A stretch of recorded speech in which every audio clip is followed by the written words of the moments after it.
nese bo ubundi wavuze ngo umuntu wenda wagiriye yerekwa ritambutse n'iki ubundi kuri wowe umusore wakumva koko wabona ukishimira yaba ameze ati Arana gira nk'uburyo ki ushobora kwibwiramo abantu kugira ngo bamenye ngo ninde uri kuri kamera zacu aka kanya witwa Bora ibyo birahagije ahubwo se babwiye gutyo ngo ni gute Bora ni ubwoba oya nyina kwa bwoba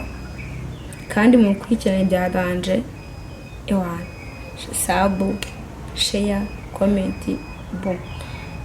nkakina kwa Danizo nkakina kwa Ande ako basi bwoba pe mu kwikirana cyane.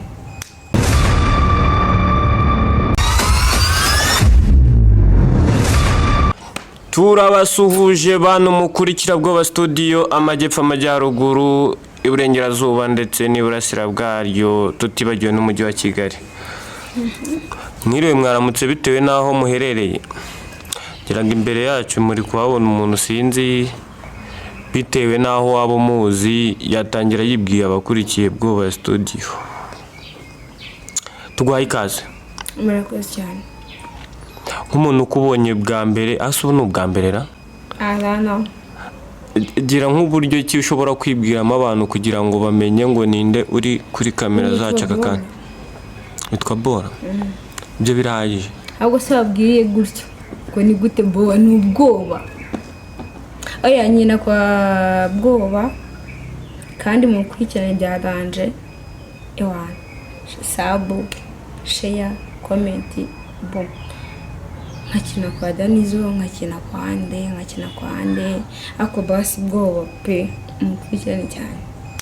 Bro tugiye kubatamo biteye ubwoba kwa bwoba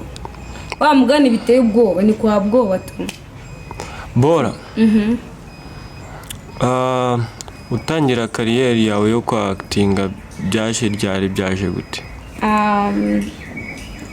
ntewe ntabwo nari nzi nyine ko na kina sinema ntabwo nari mbizi pe wapi ariko ukuntu byanjemo ndi gukina ari umushuti wanjye mbwiye ngo wamfashije no bitangira njyewe Daniza ariho mboneye ahambona aho hantu nyine kuri umushuti wanjye ntazi ko baziranye birangira bamfashe ngo ugomba gukina gutya kandi ntabwo nzi ko ndi bukine nzi ko nyine ndi bugende gutyo ncamo mbere yuko ujya gufasha uwo mushuti wawe ubundi mbere